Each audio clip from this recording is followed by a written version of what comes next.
my commentary on Isaiah 53, verse by verse, as it covers me. Not Jesus Christ, not the people of Israel, the Jewish people. Isaiah 52 ends with verse 12. Isaiah 52, 13, 14, and 15 is a completely new chapter. The very beginning of Isaiah 53. In other words, Isaiah 52, and there are many references there to the servant, the Jewish people, as God often and quite frankly always refers to them. He never refers to them as his righteous servant. 52 ends at verse 12. Picking up with 52 verse 13 is really starting Isaiah 53 verse 1. It just got divided improperly. There's a lot to that, and I have it in my book.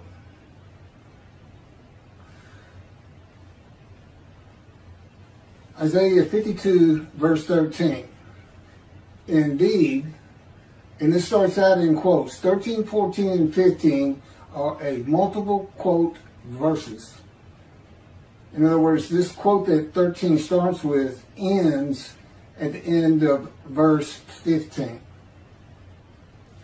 Indeed, my servant shall prosper, be exalted, and raised to great heights. My servant shall prosper, be exalted, and raised to great heights. This is in midrash form. That's when you read a verse and generally break it down into parts and then give commentary on each of the parts. My servant is now the sinful, blemished, and disfigured Gentile who becomes, quote, my righteous servant, close quote. That's by God in Isaiah chapter 53, verse 11. After passing the test of devotion in Isaiah 53, verse 10, when he makes himself an offering for guilt in a covenant with God, agreeing to go through the suffering of God's fire of refinement. There's much more on that when I get to verse 10 and 11. God's righteous servant is a man who is made suitable in the Lord's fire of refinement of punishment, maltreatment, chastisement, bruising, and crushing. Now the key to this is the book of Ezekiel.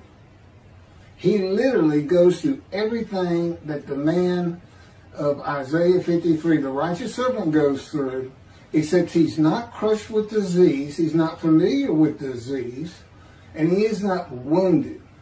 All these other words, maltreatment, punishment, chastisement, bruising, crushing, that are in Isaiah 53, apply to him too. And again, I have a lot more on that. And the purpose of this is to make the many righteous. That's what this story is about. Chapter 53. It starts out with the people who need righteousness. And that's the first 6 verses, and I'm getting to them. And they are multiple quote verses also. Quote starts at verse 1 of chapter 53 and ends at the end of verse 6. And that's what it's all about. Here's this man. You're going to see what kind of problems he has and how lowly he was, and rises up to be God's righteous servant, speaking to God. As it turns out, in the day of the Lord, and you can find this in so many of my other videos, which is this day. Because Jeremiah 31 talks about a time to come, and it connects with Malachi 3, chapter 3, which is the last page of the prophets that God speaks to his prophets, and God prophesies a day of the Lord. And it says, so to make the many righteous, and through him the Lord's purpose might prosper.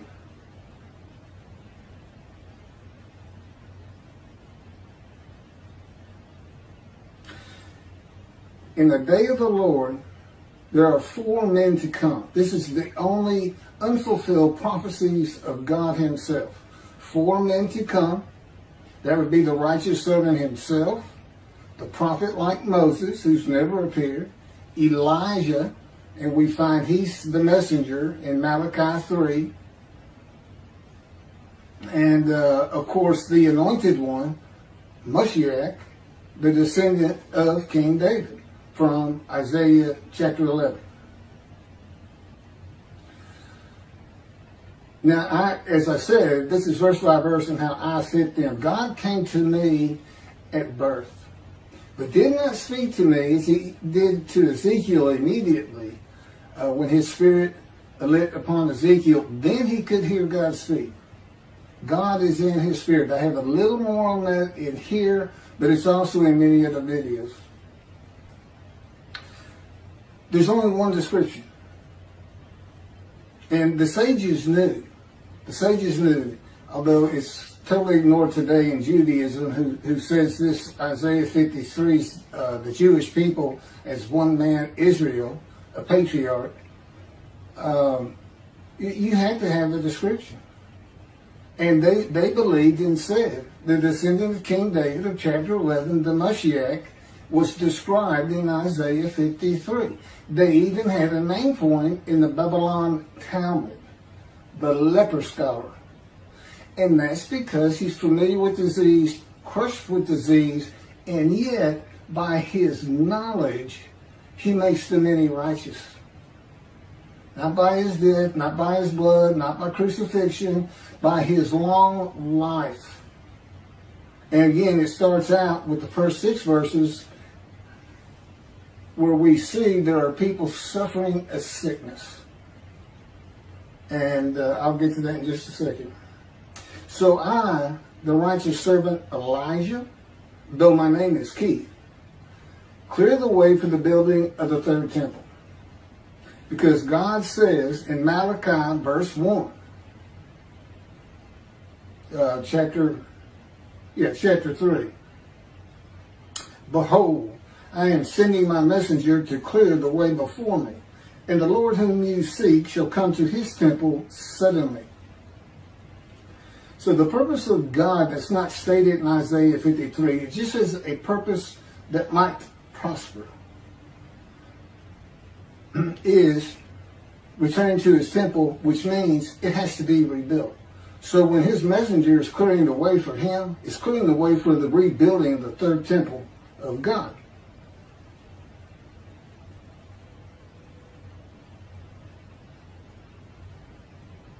And this purpose of Elijah is a purpose that might prosper also. See, that's the connection. Elijah is supposed to draw the families of the Jewish people back together and do it through Judaism. He is to make them righteous. What is the man of Isaiah 53 called? God's righteous servant, the teacher of righteousness. And for what? A purpose of God that might prosper. Which is what? Building a 3rd temple. And God says, if Elijah is not successful, when I do come, I'm coming with utter destruction. I will strike the land with utter destruction. That's how serious it is to be able to find Elijah. And that's why you have to have a description. 4 men to come, 1 description.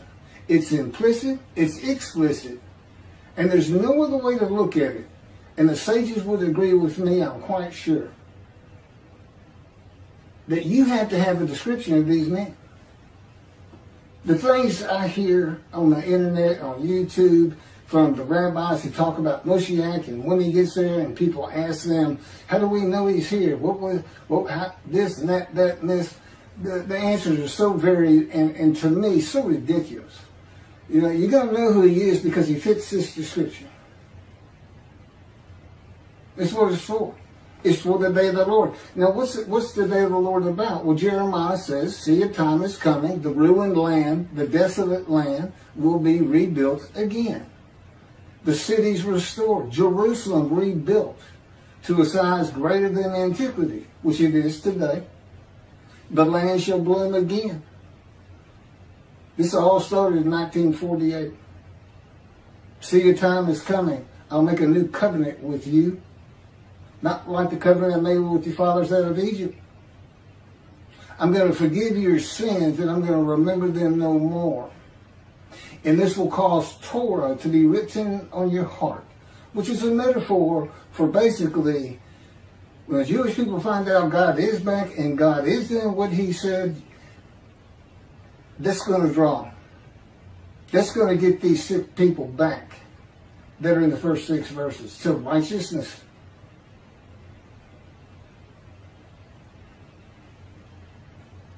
So there's a new covenant. So we look at Jeremiah, you got these 3 see a time is coming, and you say, okay, well that's today. Because the land blooms again, Jerusalem's rebuilt, so the new covenant has to be here. What do we know about that? Who's going to deliver it? Well, you ask yourself, who delivered the first one? Moses. Who's supposed to come? A prophet like Moses. Well, what about the covenant itself? What else do we know about it? Malachi 3 verse 1. I'm sending my messenger to clear the way before me, and I shall return to my temple suddenly. And the angel of the covenant that you desire is already on the way. It's the day of the Lord. That's what ties the two together. And you got to have a prophet like Moses. You got to have you have to be able to describe a man who's a prophet of God. That's number one. And then he has to be able to do the things Moses did, which primarily is write the Torah. The Jewish people haven't been in bondage since the Israelites left in the Exodus. So that's not the issue. And a man who can talk to God face to face, friend to friend. So this is what we're looking for. This is what everybody should have been looking for from the beginning. But particularly after the lands have become desolate and restored as they are today, which did not happen with the Assyrian Babylon exiles when they returned. They couldn't even go in to the northern kingdom because it was inhabited by Gentiles. That's another story too. But they didn't revive all of Israel as it is today. This is when it occurs, and I can tell you it is occurring because he's been training me up for this for 13 years now. We're just now starting to make a splash and let people understand what's really happening. He's here. It is the day of the Lord. There's 3 Abrahamic religions: Judaism, Christianity, and Islam. And it is unquestioned, at least in this room, the clear winner is Judaism. There ain't any question about it.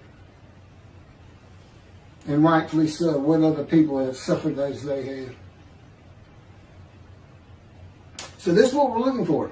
The man being described, when all the verses are taken together, is a sinful man whose life had been lowly, full of grievous events, serious injuries and wounds, a man of pain and suffering, familiar with disease, that the Spirit of God alights upon, to the crown of God's righteous servant, who makes the many righteous and rises to great heights. Other scripture says the stock of Jesse. Jesse is the father of King David, which we find in the first verse of chapter 11 of Isaiah. The stock of Jesse that has remained standing shall become a standard to peoples. Nations shall seek his counsel, and his abode shall be honored. That's Isaiah chapter 11, verse 10. I, the righteous servant David, though my name is Keith, will have an abode that is humble when the Lord cuts me off from the land of the living. In Isaiah 53, well, I'll get to it. It happened to Ezekiel too. From the world of material things and society to fit Isaiah 53 verse 8. And in the end, my abode is one to be honored in Isaiah chapter 11 verse 10. From a poor man to a rich man, with the many as my portion, and the multitude as my spoil. Prosperous and held in high regard by many, and the multitude of the Jewish people. Verse 14, just as the many were appalled at him, so marred was his appearance, unlike that of man, his form beyond human semblance. This is the beginning of identifying God's righteous servant in Isaiah 53 as a man with disfigurement, because not only is he afflicted by God, he is also blemished. And I'll get to that. It's very important that was put into Isaiah 53. Usually you think of afflicted with a disease, but these are separated. Another affliction is disfigurement at birth. King David would have nothing to do with the blind, the crippled, the lame, because it was a sign in those days that God did not like you. He had nothing to do with them. You know, he's not a man without defects, such as lambs and rams for a sin offering and guilt offering in the Torah. In other words, God had Isaiah write that in, that this man was disfigured and afflicted with disease for one main purpose. Do not try to use the animal, sacrificial, atonement, worship laws of Leviticus for this chapter, for this man. And that's just what the Christians did. And one rabbi that I know of, human sacrifice is what that would be. But you know what you can't sacrifice? A defective, blemished lamb or ram. You can't do it. It's not acceptable and won't be accepted by God. And the Christians can't see it. They just can't see it. They're blind. As they say the Jewish people are, that Isaiah 53 is prophetic of and describes Jesus Christ. I don't see him fitting a single verse, save one. But that's for another time. So, how could a man today fit the description of the Lord's righteous servant in Isaiah 52:14 with his appearance marred, unlike that of man, a normal man, unlike normal men? And just so marred, he shall startle many nations in verse 52:15. So he's marred, his appearance is so awful you can't look upon him, it sounds like.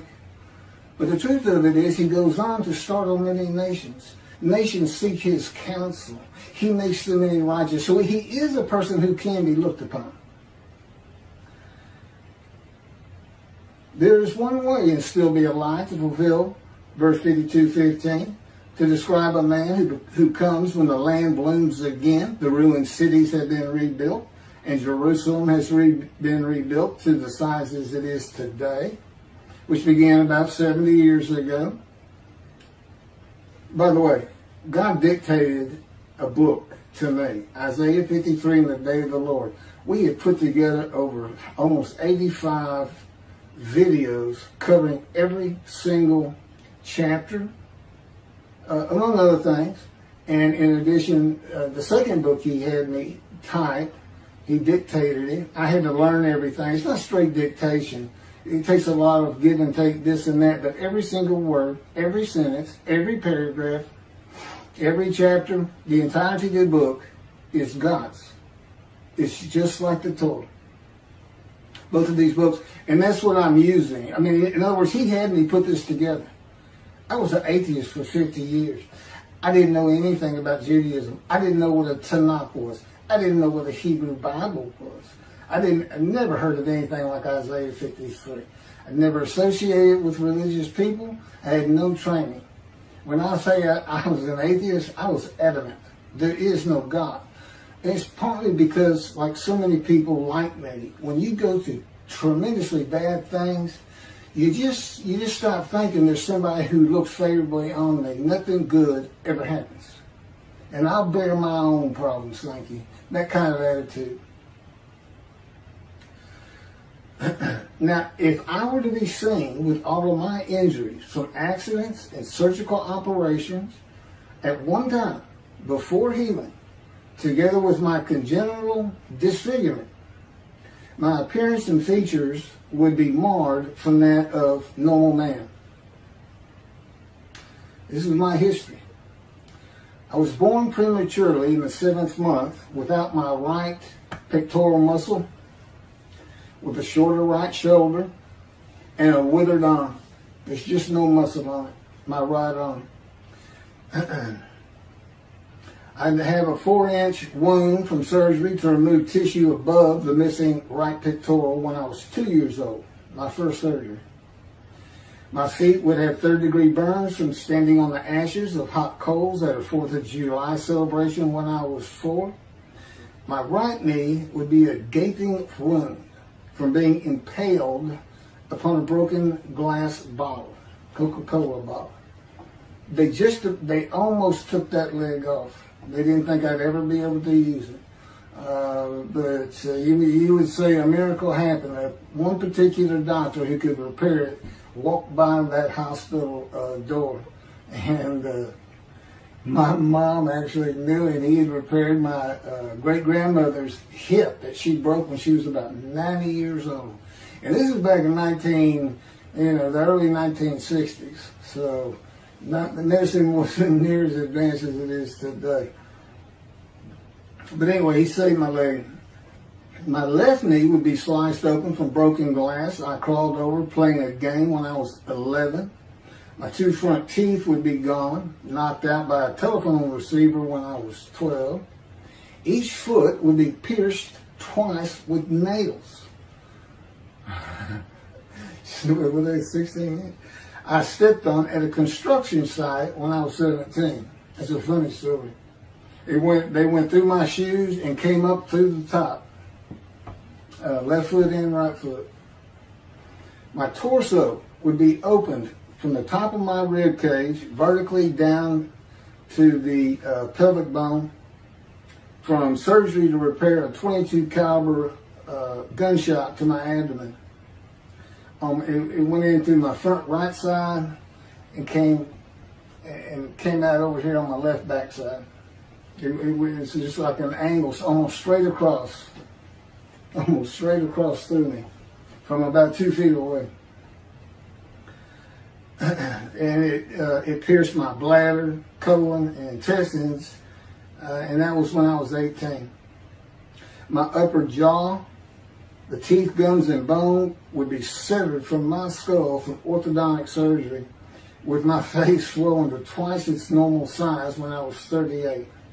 It was surgery done to try to realign my top teeth with my bottom because I had a perpetual headache, one for almost 27 years of suffering. And the stories behind all these accidents and events and how I survived them is very interesting, and that's what the second book's about. It's called The Life of the Righteous Servant, God's Righteous Servant of Isaiah 53. Which he also dictated to me, even though it was my life. And it's primarily to show how I fit these verses. Because that's why he came to me at birth but didn't talk to me till I was 50. It's to make sure I fit these verses. He said he came to Jeremiah at the womb, and he was a priestly man who had a great life doing God's work, even though he was one of the Babylon exiles. God came to me for a different purpose, to make sure I had a life of suffering, to make sure I fit these verses, and to prepare me in all kinds of other ways that I didn't know. He basically orchestrated my life without my knowledge, and me all the time being an atheist. But these stories are in that book. The first 7 chapters are just about me. That's pretty easy to read, just accidents that happen. And then it picks up with the chapter where he speaks to me for the first time. And then there's an additional 7 chapters culminating with what I'm reading to you right now. It's called chapter 16, Isaiah 53, Keith McCarty, verse by verse. That's what he had me write down. The skin of my chest would be opened from a 6-inch in diameter circular cut to remove skin cancer when I was 43. My torso was opened again to remove a 6 to 8-inch malignant cancerous tumor that had burst through my colon when I was 44, and again in my 50s for abdominal hernia mesh surgery. I'm 63 today. God spoke to me at 50. As I said, he's been training me up for this for 13 years and teaching me all this. My left hand would be broken from a fall on a tennis court when I was 28 and broken again walking on stones in a creek when I was 55. My ankles would be bruised and swollen from severe sprains while playing basketball and running at various ages. My chin would be lacerated from striking a wall at the end of a foot race when I was 21, and I would be covered with the childhood diseases of measles and mumps.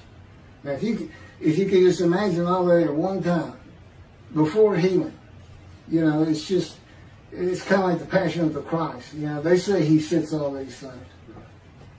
You know, he had nails in his hands and his feet, and he had been whipped. I'm sure his back was lacerated. But in any event, this man's supposed to live. This is how a man could fit the description of Lord's righteous servant in Isaiah 52:14, and just so he shall startle many nations. Kings shall be silenced because of him, for they shall see what has not been told them, shall behold what they never have heard. So that's Isaiah 52:15. And I can promise you, Judaism, the rabbis, Christians, these are things they had never been told, and behold, what they have never heard. That's what this is. And, you know, despite this language being in here, and God put it in here for a reason, had Isaiah write it, just as he has me write, just as he had Moses write. You know, that's how the book came together, the Hebrew Bible. He had it all written, not just the Torah.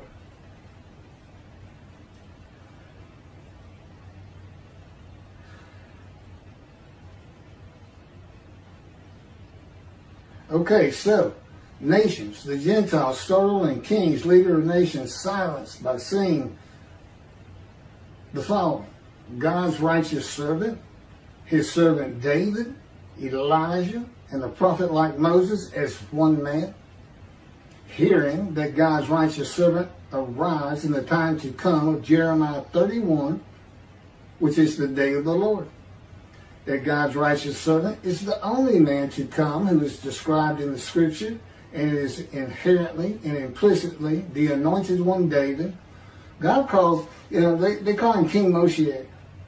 Rambam did. And he's thought of as being a king. Ezekiel, I mean, you know, you only see the anointed one, Moshiach, in chapter 11.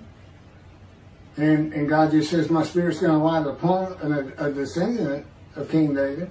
And then in Ezekiel, and he calls him my servant David, a shepherd. But back when Rambam was writing, and when the Talmud was put together, kingdoms were, well, as you've heard, there was a northern kingdom and a southern kingdom.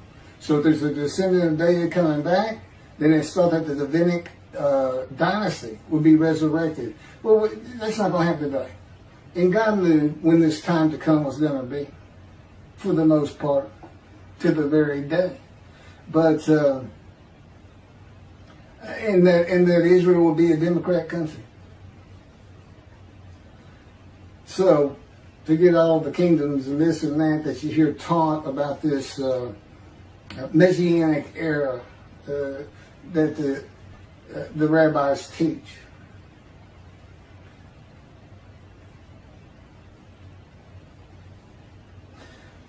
That the Jewish people throughout the world are forgiven by God of all their iniquities and sin by God's written word in the day of the Lord. That's under the new covenant. The Christians aren't going to believe it because they took that new covenant. No, they didn't take it. They said it's been abolished. It's obsolete. We have a newer covenant, and that's Jesus Christ. That's the only way you can find righteousness is through faith in Jesus and the resurrection. You can't be righteous under the law.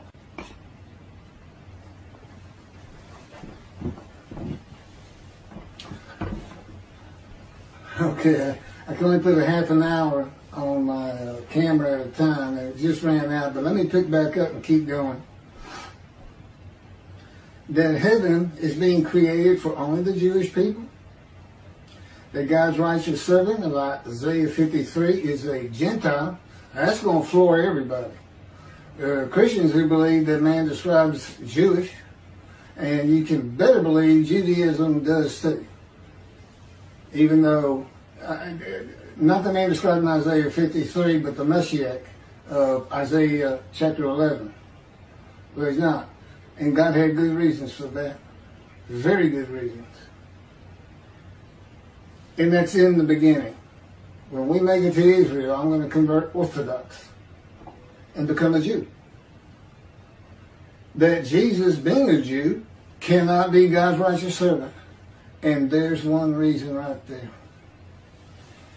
Isaiah 53 can't be used for human sacrifice. You cannot use Leviticus. The unblemished Lamb of God cannot be in Isaiah 53. He'd have to be an unblemished perfect lamb, and he was. This man's afflicted with disfigurement and blemished with disease. And they just can't see it. But God knew they would. And that's why he put it in. And that's why I've had to suffer all these things. Oh, he gave me the cancer. He orchestrated me getting shot through the abdomen. I call it gut shot. I said, God gut shot me to the Holy Spirit. We laugh. But he also made sure I didn't die. And, well, anyway, I'll get to it. That God's righteous servants were familiar with disease and crushed with disease, blemished, defective, and could never be an offer for sacrifice. That a host of the Lord's host is a man and divine beings. Now, I know Judaism doesn't know what that is, because Jacob wrestled with a man and divine beings, and Judaism says he wrestled with an angel.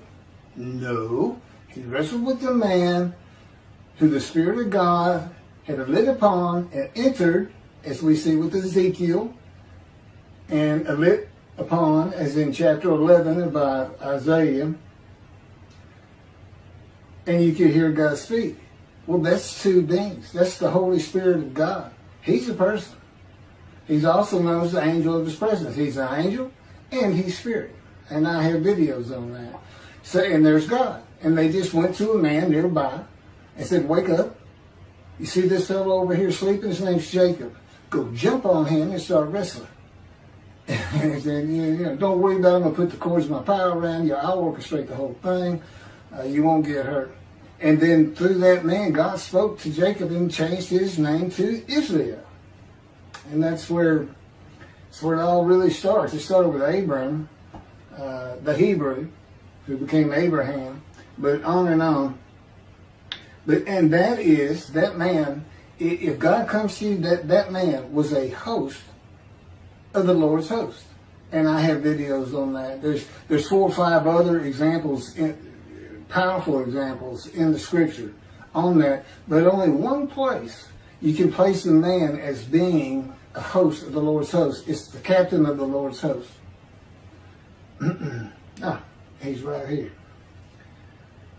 That the captain of the Lord's host is a Gentile and a harbinger of God's righteous servant. That would be me. See, I'm a man in divine beings. God's Spirit lit upon me, and God is in His Spirit. That God's righteous servant becomes a man divine being when God's Spirit, who is the angel of His presence, the angel of the Lord, and the Holy Spirit alights upon him in Isaiah chapter 11, verses 1 and 2. That God is redeeming the Jewish people in the same manner that He did in the Hebrew Bible with one man. That the time to come of Jeremiah 31 began when the state of Israel was created in 1948. And that God's righteous servant fulfills and completes the remaining 6 prophecies of God in the day of the Lord. By the way, the second covenant is the covenant of friendship that God grants when David arrives. When Moshiach gets here, God's got to be here, which coincides, It all goes together after a while. But in that covenant of friendship, it's in two parts. Ezekiel 34 and chapter 37. But in 37, I believe it is, he says, I shall place my sanctuary amongst you forever. So when that was done, and it was written by Ezekiel, God already knew in the day of the Lord there was not going to be a temple, that he was going to have to place one there, or have it done using his servant to get it going. Now, no single man can do it. You know, and if the effort fails, if the prophet's not recognized, if Elijah's not recognized, utter destruction to the land. And God doesn't mean he's going to do it in his power. It's just like Assyrian. It's just like him raising up armies. His creation's going to do it, not him himself. He likes to use himself in the third or first person or third person. It makes it more likely to happen that he's really trying to instill fear of who he is. But what it means is, if this doesn't get done, if he didn't get back into that temple, see, building the temple is what's going to keep Israel safe forever, from now on, in the Middle East. And it's always perilous there for them. That's what has to be done. And God's saying, if we don't get it done, the day will come, Israel, you're going to be utterly destroyed. There's 7 million Israeli Jews today.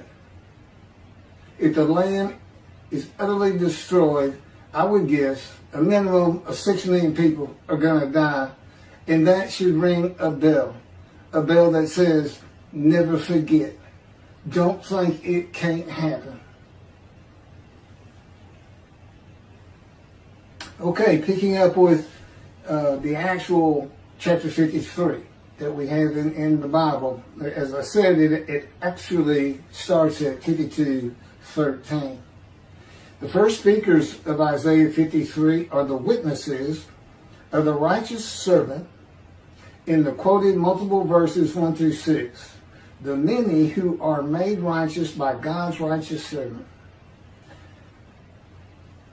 Verse 1. Who can believe what we have heard? I just went through a whole lot of that, and I got some more to add to it. Who can believe what we are hearing? Upon whom has the arm of the Lord been revealed? The witnesses ask, who can believe that God redeems the Jewish people by the new covenant with sin forgiveness that is delivered by the messenger Elijah, who receives it from the angel of the covenant, who is the angel of God's presence, the Holy Spirit that alights upon the anointed one in Isaiah chapter 11, redeemed by the covenant of friendship that comes with his servant David when he sanctifies Israel by having the third temple built on his holy Mount Zion in Jerusalem. Redeemed by speaking to his prophets again. The Jewish people saying, we told you we were right. We told you we were right all along. And God is speaking to his prophet again. Explain all these things if you can. But you cannot. Who can believe what we have heard? And his prophet again, as he spoke to Moses, face to face and friend to friend. I can explain what that means, face to face. A lot of people don't get that. And all by and with one man the Lord calls my righteous servant. Rambam says in chapter 12 of the laws concerning King Moshiach that Moshiach will compel all of Israel to walk in the way of the Torah, perfect the entire world, motivating all the nations to serve God together. There will be neither famine nor war, neither envy nor competition. The entire world will be solely to know God. And the Jews will therefore be great sages and know the hidden matters with an understanding of their Creator to the full extent of human potential. I can tell you, with God telling me what to do moment to moment as he does every day, including when to go to sleep, when to get up, and when to eat, and what to eat, I cannot get any of that done. I can't perfect the world, and I can't get all of Israel to follow Torah. This is what God actually says. Amen. He says, He will send down the rain in its season. The trees of the field shall yield their fruit, and the land shall yield its produce. The Jewish people shall continue secure on their own soil and never be overthrown and uprooted again. If we get that temple built, when we get the temple built. And that's nothing to look at and go, well, that can't be done. No, not today, it couldn't. But we're talking about 10, 20 years from now. Remember, I've been getting a long life. Moses was 120 when he died. I'm 63. I should have been dead a long time ago, 3 or 4 times. But I'll get to some of that. They shall no longer be a spoil for the nations. He will establish for them a planting of renown. They shall no more be carried off by famine. They shall not have to bear the taunts of the nations. Anti-Semitism. He will establish them and multiply them. He will place His sanctuary among them forever. His presence shall rest over them. And when His sanctuary abides among them forever, the nations will know that the Lord sanctifies Israel. Who would believe that one man fulfills and completes the remaining prophecies of God in the day of the Lord? Okay, I just went over that. The witnesses report, and who would believe it, that they had not been told by their wise men, sages, rabbis, and theologians that God's righteous servant of Isaiah 53 is a Gentile. In the beginning. Isaiah 63 says God comes from Adam. That is interpreted in Judaism to be Christianity and means He is coming from a Christian country. And of the people, Jewish people, none are with Him. Okay, I have some videos. There's so much more information on this. This idea, Adam's associated with Jacob's, who is Israel, Jacob's brother Esau. They're like eternal enemies. And Esau immediately started marrying Gentile women, Edomites and things like this. His whole generations from him are considered Gentiles. So Esau is considered Gentile. And that's why the reference becomes Rome, who were obviously Gentiles. And then it became Christian Rome. And then Rome fell. And now references are to Christianity. Because there's still things God says He's going to have to do with Adam. And of course there is no Adam anymore. That would have been, it's kind of like Moab. And Basra was its main city. But it would be in the country Jordan today. And it was destroyed a long time ago. So, and the Jewish people in the Exodus, they weren't allowed to pass through Adam. God has never come from Adam. So anyway, He's going to be coming from a Christian country. And no Jews are with Him, no Jewish peoples. And He's coming from a Christian country with a Gentile. So, things you never heard. The witnesses report that they have never heard that the captain of the Lord's host is a Gentile and a harbinger of God's righteous servant who is a Gentile, just as Elijah the Tishbite. I don't think most people understand that. Elijah is a Gentile. And he becomes the host of the Lord's host, a man in divine things.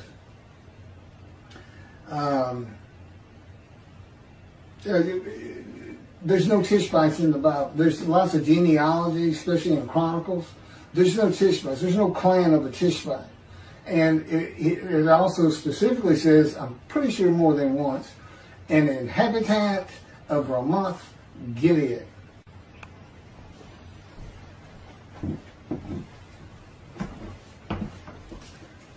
Verse 5. But He was wounded because of our sins, crushed because of our iniquities. He bore the chastisement that made us whole, and by His bruises we were healed.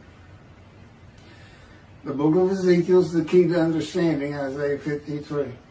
The purpose of Ezekiel was to be a prophet and teacher of righteousness to the exiles of Assyria, Babylonia, by bringing them to repentance with restitution.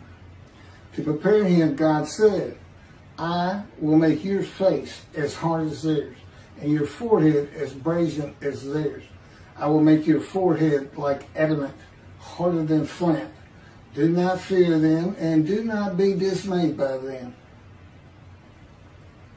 And God maltreats and punishes him for the punishment of the houses of Israel and Judah for their sins. For 430 days he's pinned to the ground, punished, maltreated, crushed, bruised, eating nothing but bread, and chastised by the words of God.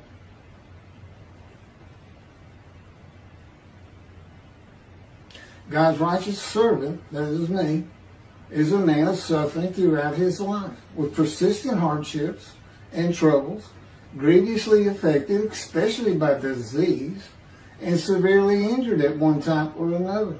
A man of many bruises and stripes. My stripes are my scars. These are the qualities that identify me as God's righteous servant, who makes the many righteous. And I have been wounded, punished, maltreated, crushed, bruised, and chastised by the power and words of God to make my face as hard as the Jewish people. My forehead is brazen as theirs, and like adamant, harder than flint. So I do not fear them, and I will not be dismayed by them. There's a lot more to this process. God's power is involved with changing my emotions and just teaching me and making me more knowledgeable and how to deal with belligerent, mean, ugly people and things like that. But his power has a lot to do with it. You know, he can make me, he showed me this years ago, he can make me completely emotionless. I don't fear anything. My adrenaline won't rush. My anger won't spark. I mean, he can do that in his power. And as you can imagine, I'm going to need all his help I can get.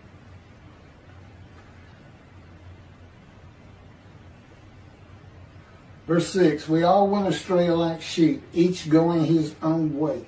And the Lord visited upon him the guilt of all of us. We all went astray like sheep. That would be the Jewish people. This is verse 6, the last by the witnesses, who are the witnesses and speakers of 1 through 6. They had stopped following the laws of God in one manner or another. As I say, the guilt is visited on him. Well, in verse 10, I offered myself for guilt. That's the guilt we're talking about. Of being sinners. The man is made to be, he becomes God's righteous servant. That's the story of the whole thing.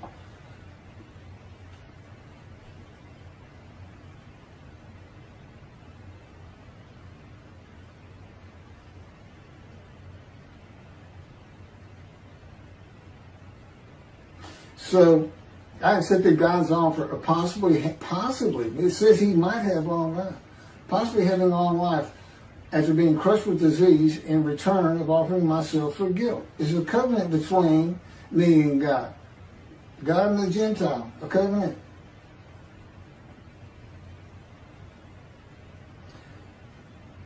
It's an agreement. I mean, basically he's putting me to that test.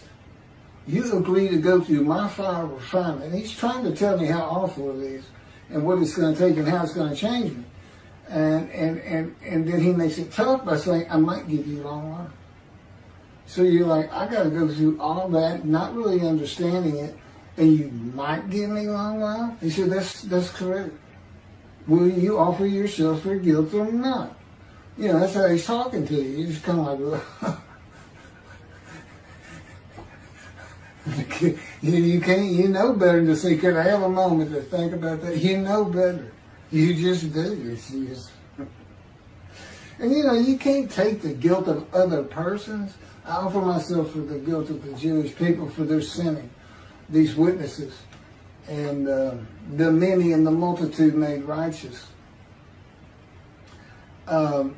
So, I mean, you already know this is figurative language. I mean, you know, I can't take the guilt of the Jewish people. Does that mean every Jew in the world, all of a sudden they don't feel guilt?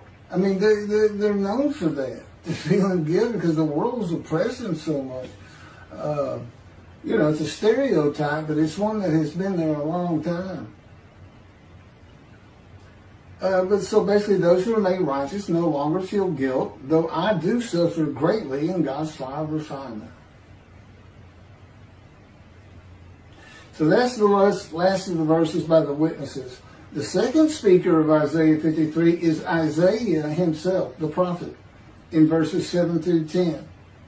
Verse 7, he was maltreated, yet he was submissive. He did not open his mouth. Like a sheep being led to slaughter, like a ewe, dumb before those who shear her, he did not open his mouth. Okay, breaking it down, he was maltreated, yet he was submissive.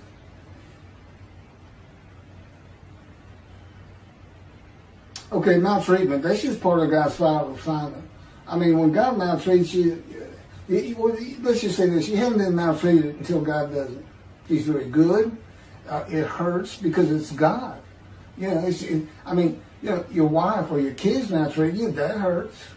But until you've been maltreated by God, you know, there's a whole other level to go to. And again, he's just drawing emotions from me to change me. And with God, you're always submissive.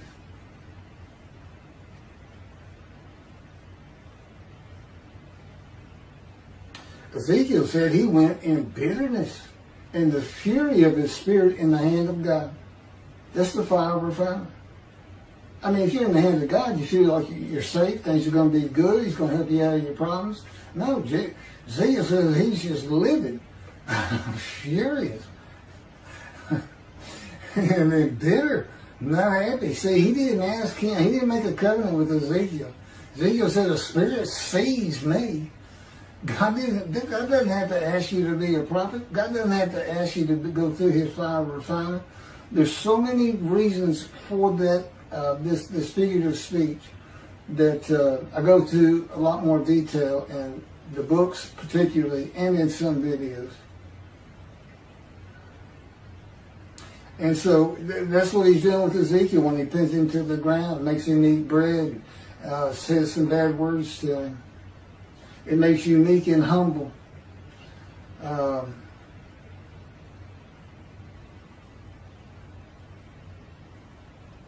You know, it dulls your emotions. You feel in your anger. And he showed me that he can remove my emotions entirely. He can make me like ice, where absolutely nothing can bother me or feel anything. You know, which as you can imagine, there's going to be plenty of people not too happy with me, like 2 billion Christians and 2 billion Muslims, and probably a good bit of the Jewish religious community. They're just going to say, that's not what we believe. You know, it's religion. I'm still trying to learn it, but I know enough.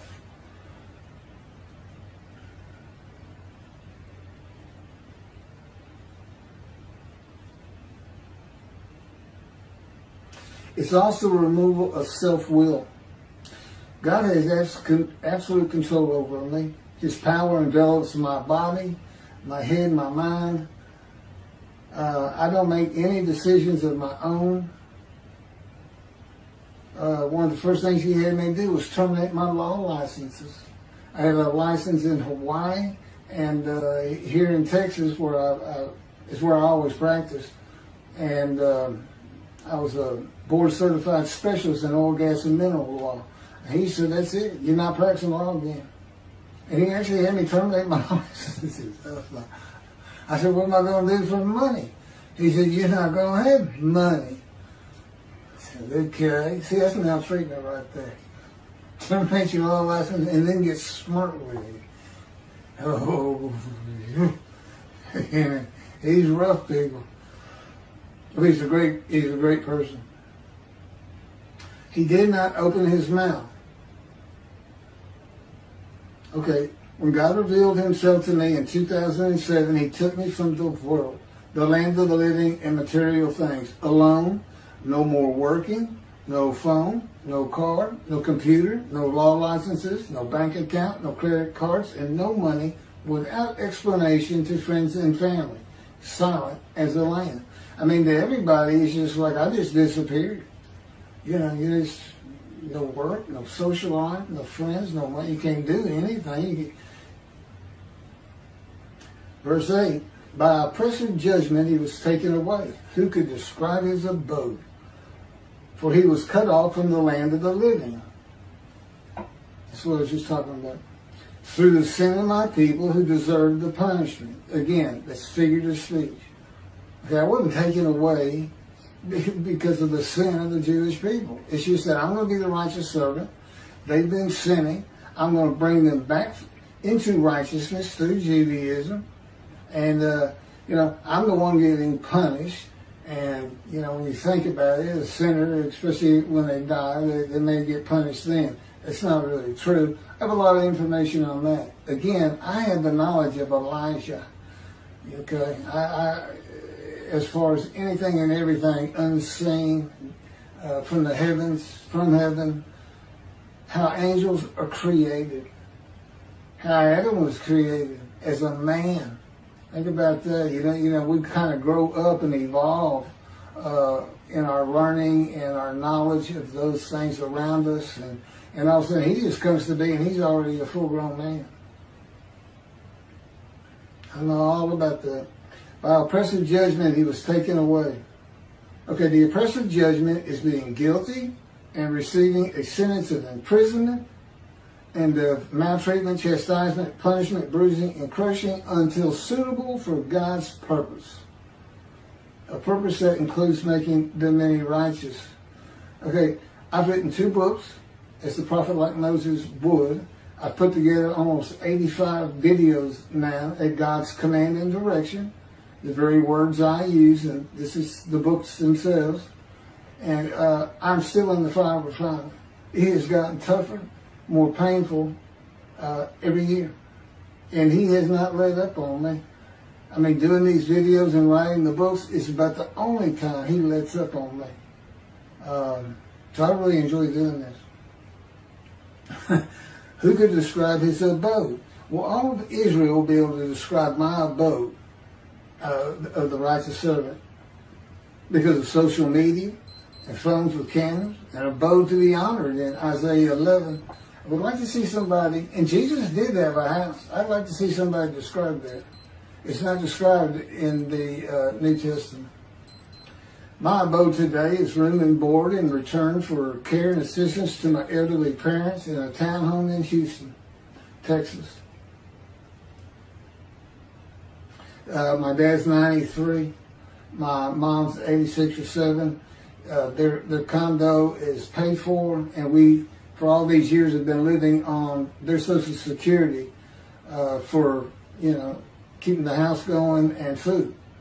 I just recently filed early retirement, Social Security retirement at age 63. So I now receive a check, but I give it all to them. I'm so used to not having money and just, you know, just being with God and His Spirit and not people. But anyway,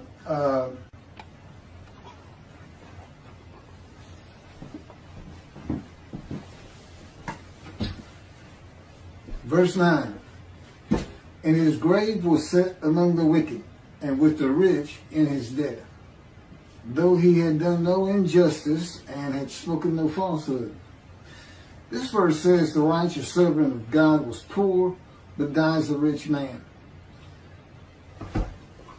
The righteous servant of God becomes poor when God cuts him off from the world, and then he is given the many as his portion and receives the multitude as his spoil. And his abode will be honored. He will die a rich man. Verse 10.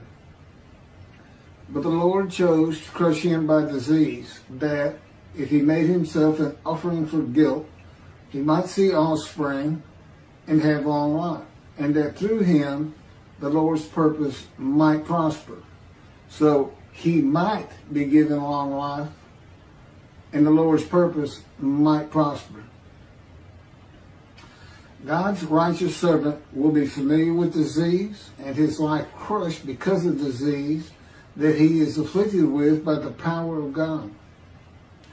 God has shown me how he orchestrated my being shot in the abdomen in a vision back to October 5 of 1975 by altering my perceptions.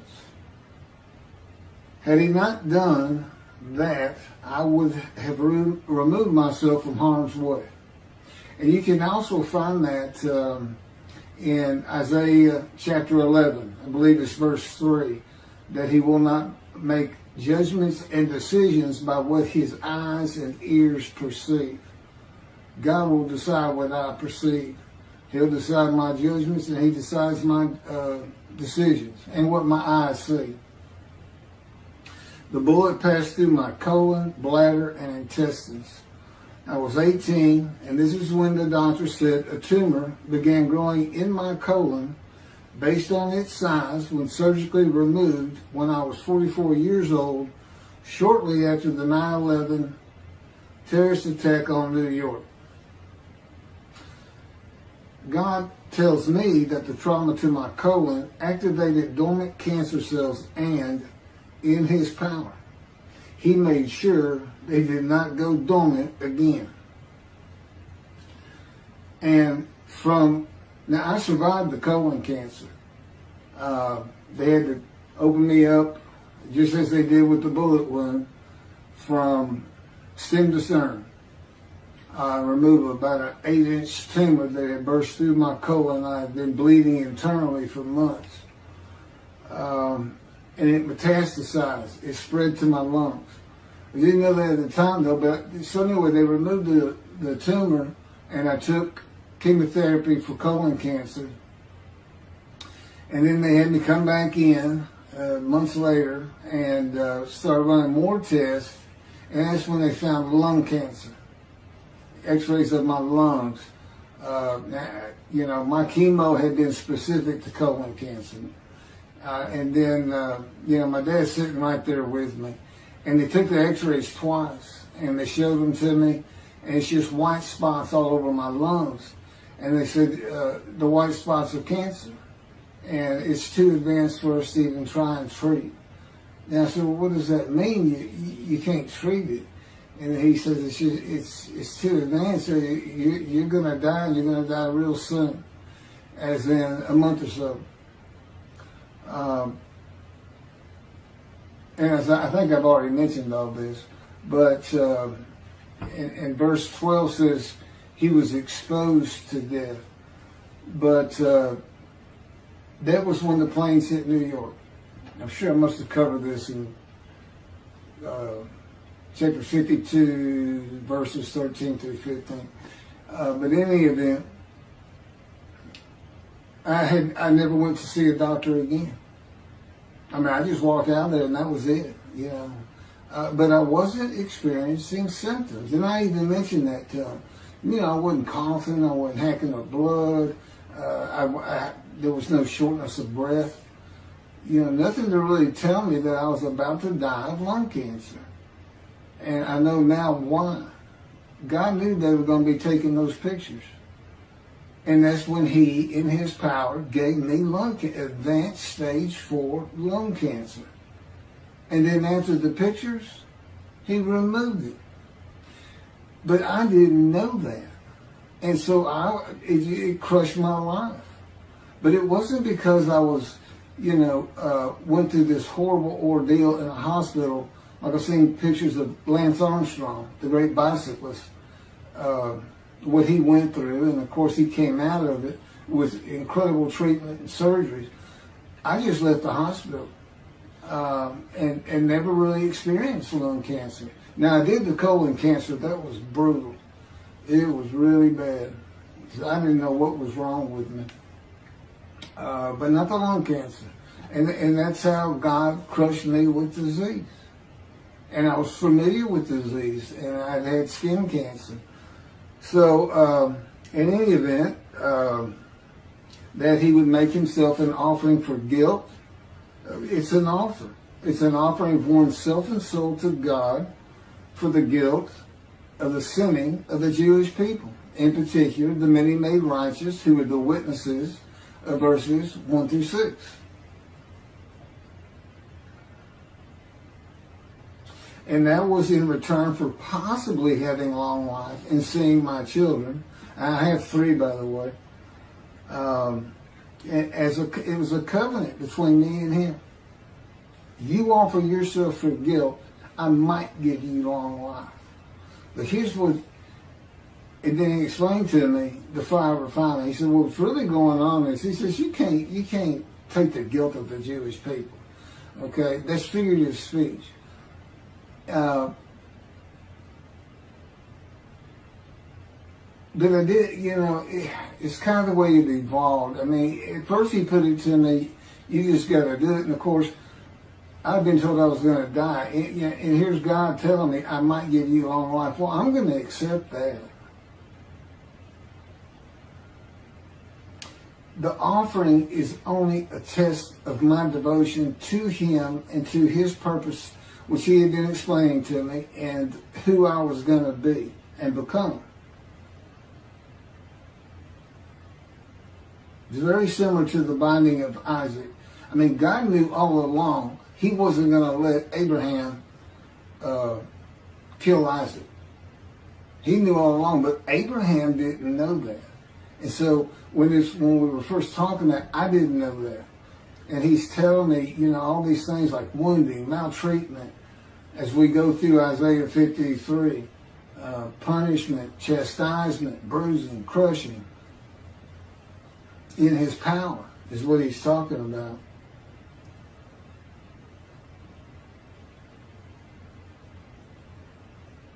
So when the test of devotion, will he offer himself for guilt and go through God's fire of refinement or not? It's set before me. Okay, but here's the kicker. The new covenant had already arrived. In Malachi 3, God says, I'm sending my messenger to clear the way for me, and I'm returning to my temple suddenly. The angel of the covenant that you desire is already on the way. And I often thought about that. Why is he already on the way? I may have even asked God about it, but he didn't answer me, which is not unusual, by the way. It's because of this test of devotion. They're sin-free when he asked me, and I said, yes, I'll accept the guilt of the Jewish people for their sins. There was no sin. That's why the angel with the new covenant of sin forgiveness has already left before God. That's what that's all. That's why that's there. And I promise you, nobody has ever figured that out before. In any event, and that would hold true for Jesus, because he said his cousin, John the Baptist, was Elijah. Well, if he's Elijah, you're at Malachi 3 in the day of the Lord. And that means all the Jews would have been sin-free under the covenant. That would have been the time to come. The time of Jesus, his life instead of mine. Okay, for all kinds of reasons, that's not possible. And interestingly, Jesus uses Malachi 3, verse 1, that I'm talking about, to describe his cousin, John the Baptist, as Elijah. But guess what he leaves out? The angel of the covenant that you desire is already on the way. He put in the part, I'm sending my messenger before me. Okay, and later on in that chapter, towards the end, it's when we hear that Elijah is there, and he's the messenger. He's the only man mentioned in that chapter. So, the New Testament leaves the angel out, and the new covenant and sin forgiveness, because how can Jesus go to the cross for the sins of the Jewish people if God's already forgiven them by his written word to be brought and delivered by Elijah? That's what he's the messenger of, the new covenant. And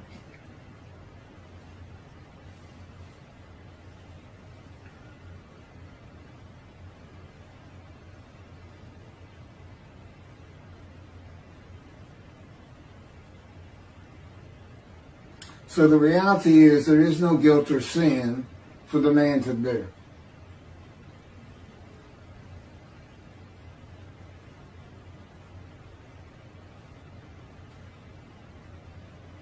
The primary purpose of verse 10 is not to test the devotion. Will you offer yourself for guilt or not? It's to make certain that the animal, sacrificial, atonement, worship laws of the Torah cannot be used for the man described. Because God knew what the Gentiles were going to do. He knew they were going to have an unblemished Lamb of God. That's their story with the Jewish people. And then this story says that the atonement for the Jewish people that Jesus died for was transferred to them. I mean, there's so much wrong in all that. And really, it's so important to read the books. The videos are good, but, you know, so much of it is coming out in my words. When God has me right, it just comes out clear.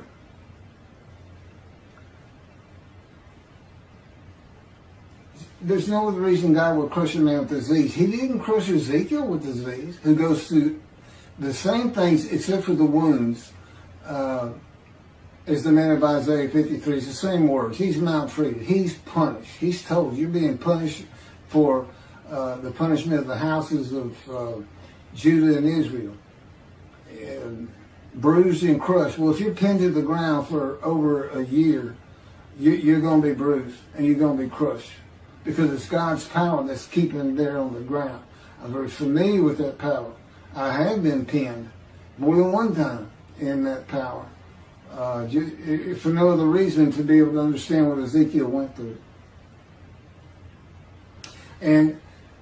But that's why God afflicted me, blemished me, afflicted me, crushed me with disease. That's why I had to go through it. Because of Christianity, because of Jesus Christ. I had to suffer cancer. And how they cannot see those words, I don't know. Now, they don't have crushed with disease, which is the proper translation. They have brought to grief with sickness. Well, you don't get, and he's exposed to death. So this sickness is deadly. And of course, Jesus has never been sick any place in the New Testament. It doesn't even show up. So whether you want to call it sickness and grief, you don't come to grief because you got a cold or you're just sick and you got to miss a few weeks of work or something. You don't come to grief from that. You come to grief from cancer and being told you're going to die. But that's why it's in there. See, I fit these verses. Jesus does not, and most certainly the Jewish people, as the man Israel, don't fit it either. When were they all together at one time? Every single Jew on the planet, gathered and crushed with disease by God. When did they make the many righteous by their knowledge? As one man, all together. It's never happened. It's a foolish argument to put them in there. Foolish. It's an absurdity, actually. It's, well, between the two, I can't tell you. I can't tell you. Which one's worse, putting Jesus in there or putting the Jewish people as the man Israel? Everybody can make their own decision. And, you know, you're not going to refuse God anyway. If God comes to you and says, I want you to be my prophet, and I'm going to put you through a fire of refinement that you're going to beg to die, you're going to beg to come out of 1,000 times. You know what you say? Okay, here I am. Let's go. Let's start. That's what you say. You don't say no to God. So that's what all that's about. That, and it's a description of a man that you can find. That's me. I fit it. And God made sure of it. That's why it came to me in the womb, so to speak. But it didn't speak to me for 50 years. He's orchestrating my life to make sure I live a suffering, painful, wounding life. And he did a good job. It was tough. I had a headache for 27 years. There's a long story, and it's in the book, but he showed me how he had caused that. It was like TMJ, temporal mandibular joint being torn up, and it was from grinding my teeth every night as though I had post-traumatic stress disorder. And there's reasons for that outside of the gunshot, but that's a little bit too detailed for this. Verse 11, out of his anguish he shall see it. He shall enjoy it to the full through his devotion. By his knowledge, my righteous servant makes the many righteous. Now, verses 11 and 12, this is now God speaking. Now, he's the final speaker. 7 through 10 was Isaiah. 1 through 6 was the witnesses to the righteous servant who were made righteous. Okay, so out of his anguish he shall see it. He shall enjoy it to the full through his devotion. This is a reference to Isaiah chapter 11, verse 2, where one of the attributes of the Spirit that alights upon the anointed one, Moshiach, is a spirit of devotion and reverence for the Lord. The anguish is the emotional and physical pain I have suffered by punishment in the power of the Lord of hosts to make me suitable for his purpose. And his purpose is make my people righteous. I need a prophet like Moses. This is the day of the Lord. I'm promising them in a covenant of friendship that I'm going to place my temple back amongst them.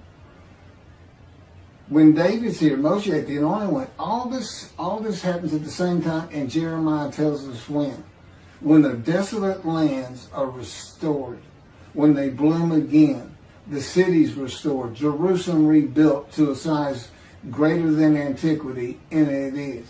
It's today.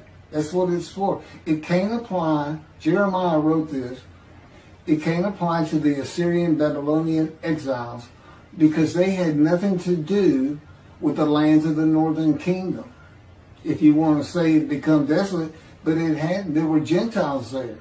There were Gentiles imported from Assyria when the northern kingdom was defeated and deported. They even tried to stop the building of the second temple. So, I mean, and there's many other reasons, but that would be the easiest one to discuss.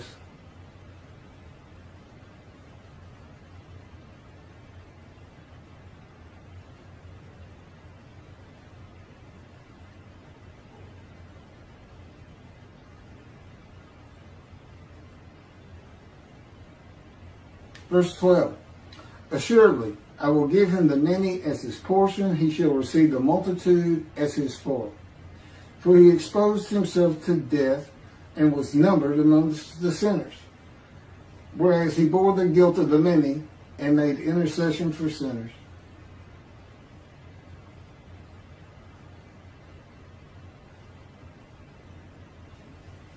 How do the Christians explain that? He's numbered a sinner. He's a sinner among sinners. They say this.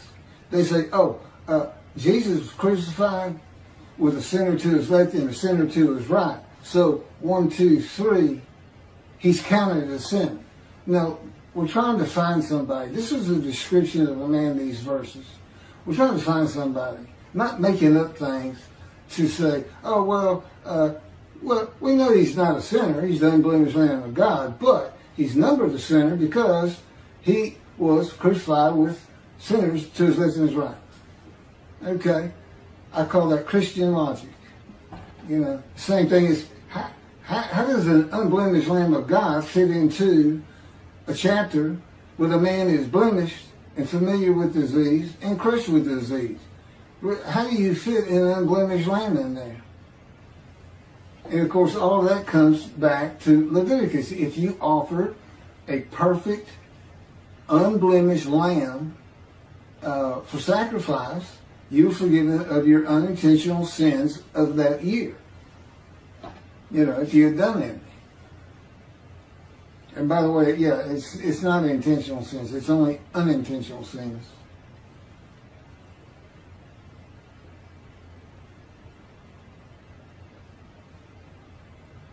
For he exposed himself to death.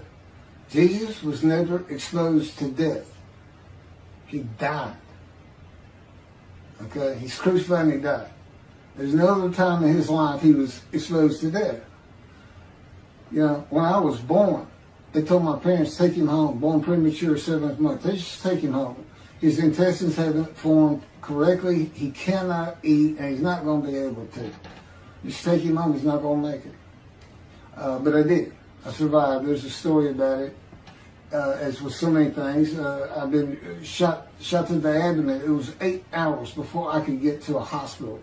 I was way out in rural Texas, and they could do anything.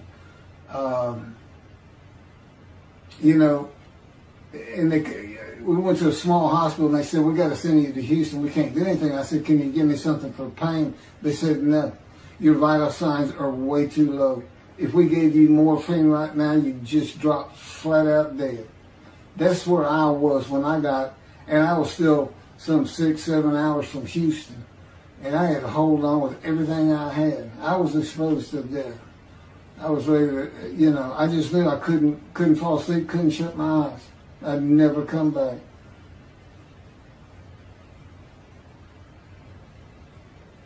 Oh, and I am numbered among the sinners. I've had plenty of things. God pointed a bunch of them out in visions to me. As a matter of fact, it was as if you've ever seen the movie or read the book Scrooge, or the Ghost of Christmas Past with Charles Dickens. Oh, A Christmas Carol. He took me back in visions to all these different times I was sinning. And it's not like I was an habitual sinner. It just does seem that I ran the gamut. It just wasn't much I left on the table when it came to what's the sin. You know, I never murdered anybody, but yeah, there was a lot more sins than I thought, because I told him, I don't think I was that much of a sinner. I was good to people. I don't like to hurt people or anything. I don't even like to hunt or step on bugs. But turned out there was a lot more to it than I thought. Anyway, I hope this has been informative. You're going to be hearing about me for a long time. All this talk about building the third temple, that's years in the future. God tells me, don't even think about it. Because I told him, I said, well, that would be impossible today. He said, it won't be today. It could be 10, 20 years from now, but things will change in the Middle East. You'll see. So that's where we are. And right now the focus is on his passing his wrath in chapter 51, which of course moves into the description of the righteous servant in 52 and 53. He passes his wrath to the Christians. He tells his people, I'm passing the cup of my wrath, my bowl of reeling, from you to those who told you to get down on the ground and walked all over you. That would be the Christians who stole their book and told them they didn't know how to read it. That they didn't know Isaiah 53 described Jesus Christ. Arrogance. And God says of Adam, I'm going to tear you down from your high cliffs with your arrogance. So that's kind of what we're going to be focusing on for quite some time. But to do that, I have to be believed. I have to be lifted up high. Because nothing's going to make them more angry than that. That the Jewish people are saying, see, we told you. Here's the guy of Isaiah 53. It's got nothing to do with your Jesus. Thank you very much for listening.